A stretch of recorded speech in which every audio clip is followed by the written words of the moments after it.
good, fam? It's your girl, Miss Imogene, back with another edition of Driver's Side Chat. Welcome back. I appreciate you checking out my videos thus far. This week, I'm just going to be wrapping up the Give Me Some Credit series. So this is Give Me Some Credit Part 3. If you have any questions, or if there's something that after you finish this video, you find that there's something that you're still not sure about, or you still have questions about that I have not covered, feel free to hit me up. All of my contact information is right below in the description, so hit me up, DM me, email me, whatever you prefer.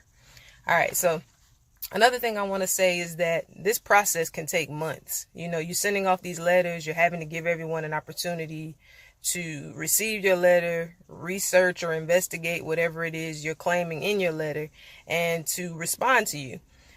You did not ruin your credit overnight, so you're not going to repair it overnight. So give yourself time, give the creditors time, give the credit bureaus time, collection agencies, give them their 30 to 35 days to get back with you and to follow up with you as to what they're planning to do next with your request.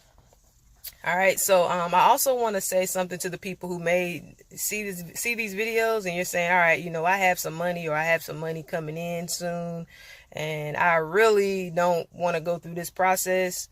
I don't want to write any letters. What can I do? Something you can do if you're not willing to wait and give the process time. You can send what's called a pay for delete letter if you have a collection or something negative on your account. That is basically a letter that you would send to the creditor that you reneged on your agreement with. You would send them a letter basically saying, hey, you know, I know I messed up. I owe you $500, but I'm willing to send you $350 in exchange for you deleting this account from my report. I could definitely answer more questions about that, but again, if you're interested in going that route, it's called a pay for delete letter. All right, so let's see, where are we? Again, I always take notes, so if you see me looking down, that's what I'm looking at to make sure that I'm not missing anything. We talked about the last couple times that your payment history makes up 35% of your credit score. So if you have late payments on an open account, an account that you still use, but maybe you were 30 days late once or 60 days late, and those late payments are showing up on your report, those are hurting your score. So what you can do is send what's called a goodwill letter. Again, Google is your friend, check that out. But basically you're apologizing for being late.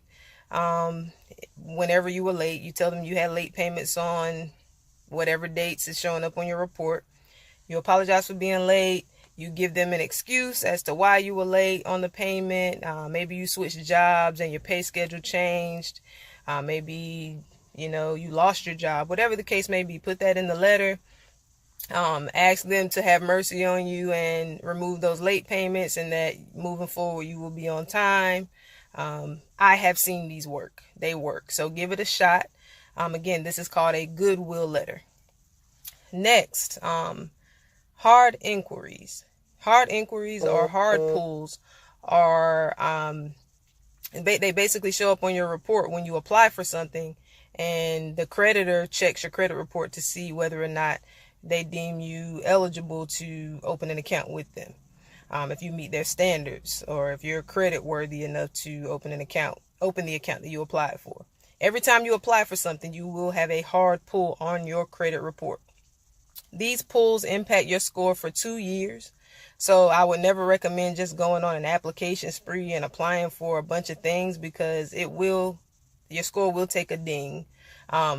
It only accounts for 10% of your score. The hard inquiries combined with the amount of new accounts you've opened, that accounts for 10% of your FICO score.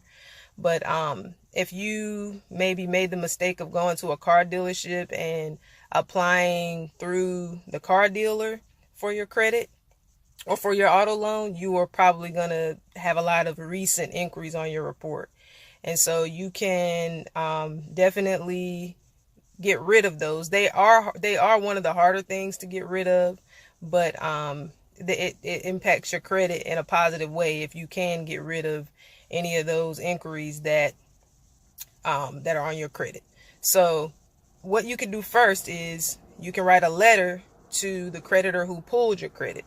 So let's say you went to CarMax, you applied through CarMax instead of through your credit union or your bank, and CarMax is they're gonna send your credit report or your credit file to 20 different possible financiers, and so you may have 20 pulls on your credit, and maybe you chose one of those 20. You're not going to dispute the one that you did go with, because you're not going to dispute any inquiries that are tied to a positive open account.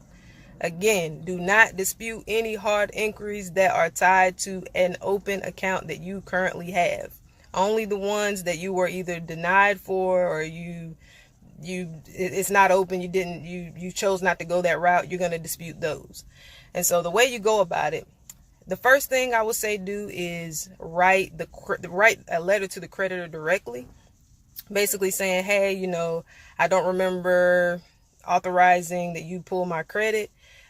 Please either refresh my memory by providing me with proof that I applied for this account, or delete it from my report, because again, I don't remember applying for it. That's the first thing you can do. Again, you got to give them 30 to 35 days to get back with you and tell you whether or not they're going to delete it. If they delete it, great. If they don't, you can go on to the next step, which is sending a letter to the credit bureaus, letting them know that you don't recall applying for these accounts. You tried to reach out to the creditor directly. They didn't help you. You want them to investigate it because you don't believe it was you, and you want to delete it, if that is in fact the case. All right. I'm not advising anybody to lie about anything. Let me just put that disclaimer out there. So yeah. All right. So next, also there are soft inquiries and hard inquiries on your report. Hard inquiries, again, they stay on your report for 2 years. After 2 years, they fall off. Soft inquiries do not impact your credit score at all. These are basically creditors who are sending you those pre-approval letters in the mail. If you've ever received one of those cards or letters in the mail saying you've been pre-approved or pre-qualified for a $30,000 auto loan, call us today. That is the result of that creditor doing a soft pull on your credit. Again, it does not impact your score. Don't waste your time disputing those, because it's pointless. What's next? All right, so the last piece I'm going to talk about today is how to build your credit. So let's say you've gone through this process of disputing and you've gotten rid of all the negative stuff on your credit report, and now you want to know how to rebuild or build your credit if you've never had credit or anything in your name in the past.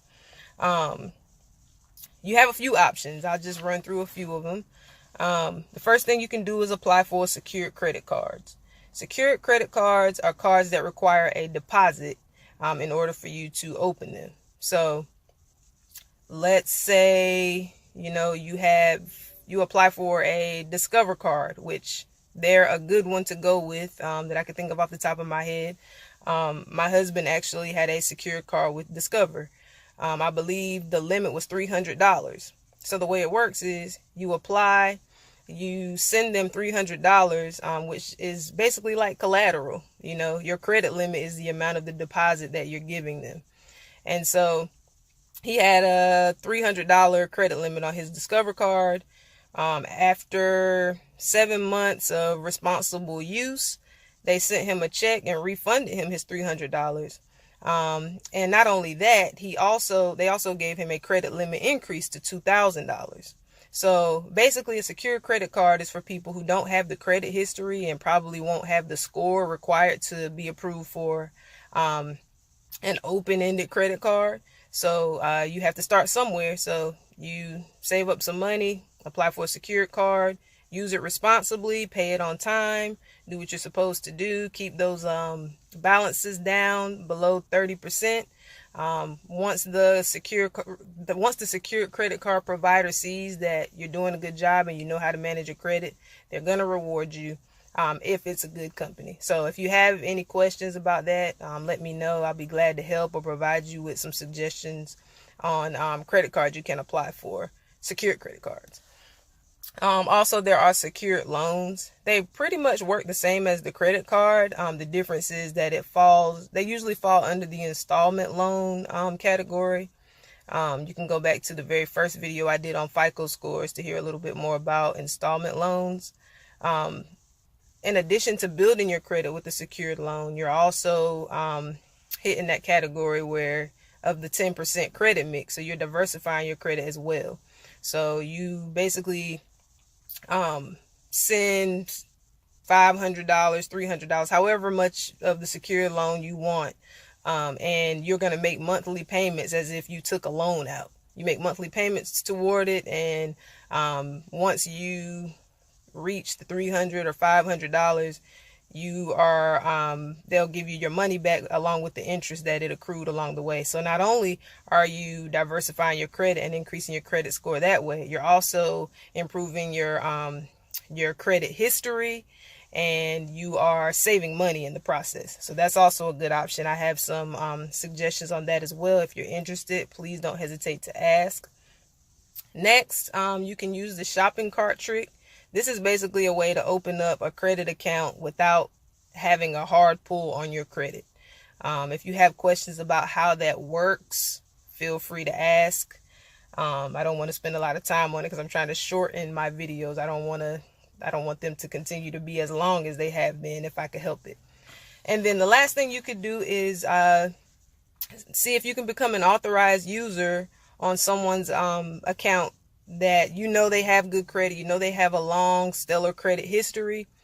See if they can add you to one or two of their accounts. And what that does is if it reports to the credit bureaus, it's going to increase your credit score. So a lot of people are concerned about whether or not your credit will impact the person who added you as an authorized user, and the answer is no.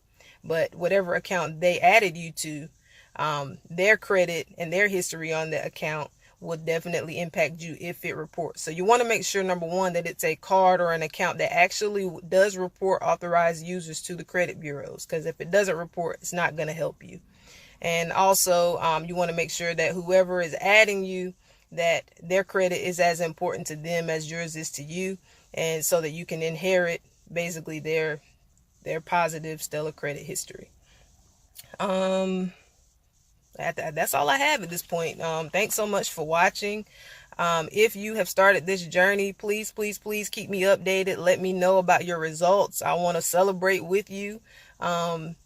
I actually had someone hit me up last night asking me questions and just telling me, that my videos are helpful and motivational, and how she had given up on working on her credit some years ago, but just, watching my videos had inspired her to get back on it. And she was just telling me she was sending her letters out and wanted to know if she could send all of them out at the same time or if she could skip steps. Like, she's just ready to, reach her credit goals. And I appreciate that. Those are the things that motivate me and inspire me to keep making these for you. So please give me your feedback. I don't bite. Please feel free to ask me questions if there's something that I did not touch on that you would like to know more about.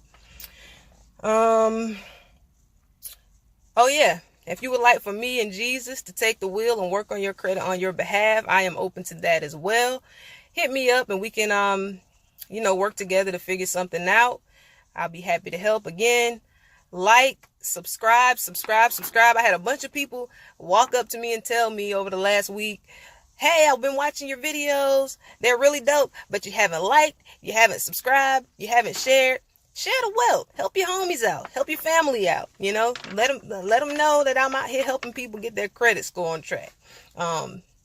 And definitely, again, subscribe, hit the bell so that you are notified every Wednesday when I make these videos, so that you don't forget. You can get those reminders. And yeah, if there's anything else that you want to know regarding credit, holla at your girl. All right, I'm about to roll out. I'll catch y'all next week. Peace.